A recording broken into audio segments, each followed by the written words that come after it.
back to the Crochet Crowd. So it's my friends at yarnspirations.com. What if you need a bag handle? Today is a different way of doing a bag handle that is a little bit of texture to it. It's definitely got the strength.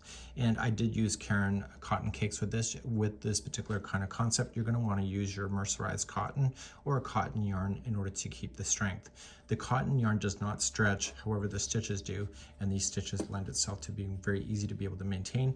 I did 2 straps for a future bag that I'll have coming in the future. Leave a long enough strand to be able to sew it to your bag. And so then you'll create a slip knot. And I need you to chain a total of 7. So we have 1, 2, 3, 4, 5, 6, and 7. Let's do row number 1. Second chain from the hook, I want you to single crochet in, do that one, plus the other 5 that are left, and you have a total count of 6 single crochets by the time you get all the way back across. We're going to end with single crochets at the end of your strap. So 6 is the magic number. And let's turn our work and do the next row.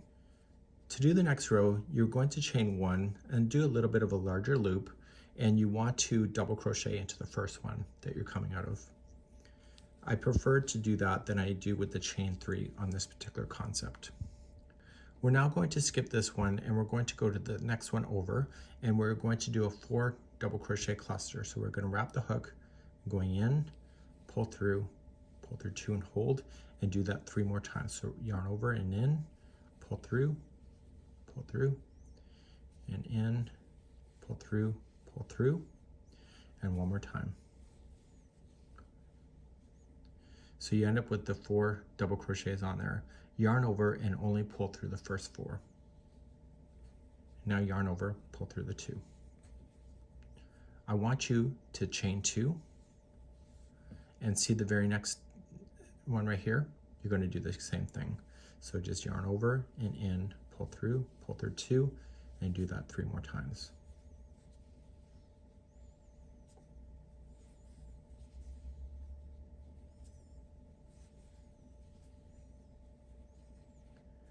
Once you have that done, pull through the first 4 loops only, and then pull through the final 2. And then skip the next one and double crochet into the last one on the row. So you see that the texture has happened and it's on the opposite side right there. Let's begin your next row. So the rest of this is all the same going from this point.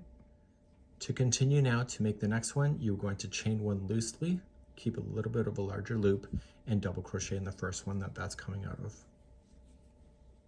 You're now going to only concentrate in the chain 2 spaces that separate these clusters.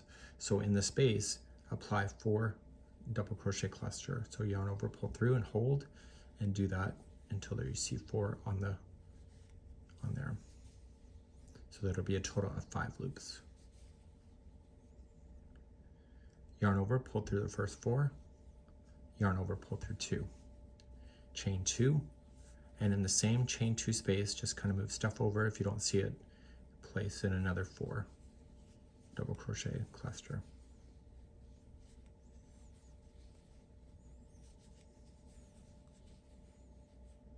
Pull through just the 4 loops, yarn over, pull through the 2, and then double crochet into your very last one here.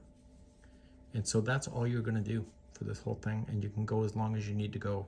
So let's just recap. So you're just going to pull a large loop, double crochet into the first, and then into your chain 2 space, just put your clusters. So eventually, once you get to the length that you want, maybe you want to try it around your arm to see how long you want to make it to your bag, and then you know when to stop.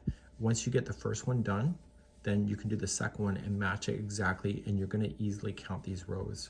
So every one of these is a row. Okay, so you'll be able to do that. And so right now you can see you have 1, 2, and 3. And so when you put them side by side, you'll be able to count those. Once you're ready with the length of this, all you're just going to do is just chain 1 and single crochet the first 2.